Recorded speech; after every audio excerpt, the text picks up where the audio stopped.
రెండు తెలుగు రాష్ట్రాల మధ్య నదీ జలాల వివాదం మరోసారి రాజుకుంది.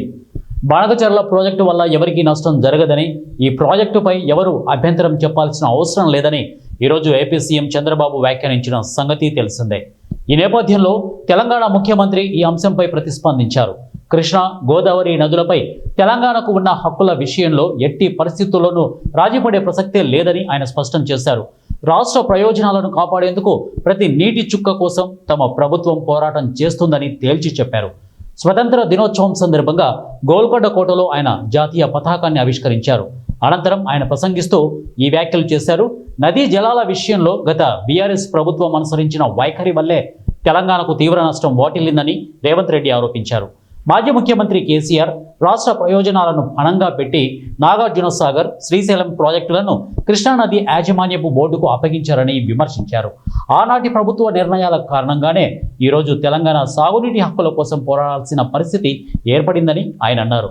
తెలంగాణ ప్రజల ప్రయోజనాలే తమకు అత్యంత ముఖ్యమని పునరుద్ఘాటించిన రేవంత్ రెడ్డి పొరుగు రాష్ట్రంతో స్నేహపూర్వక సంబంధాలు కోరుకుంటున్నామని, అయితే హక్కుల విషయానికి వస్తే మాత్రం వెనక్కి తగ్గేది లేదని గట్టిగా హెచ్చరించారు.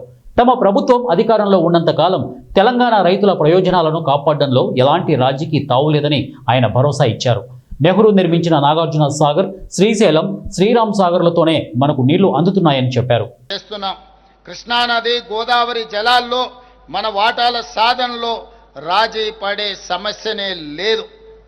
ఆనాటి నుంచి ఈనాటి వరకు తెలంగాణ ప్రజల పోరాటమే సాగునీరు, తాగునీరు సాధించడం.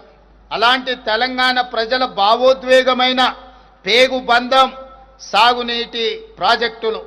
కృష్ణా, గోదావరి నదులలో ప్రతి చుక్క తెలంగాణకు రావాల్సిన వాటాను సాధించి ఎవరి ఒత్తిడికి లొంగేది లేదు, ఎవరి ఆరోపణలకు బెదిరేది లేదు.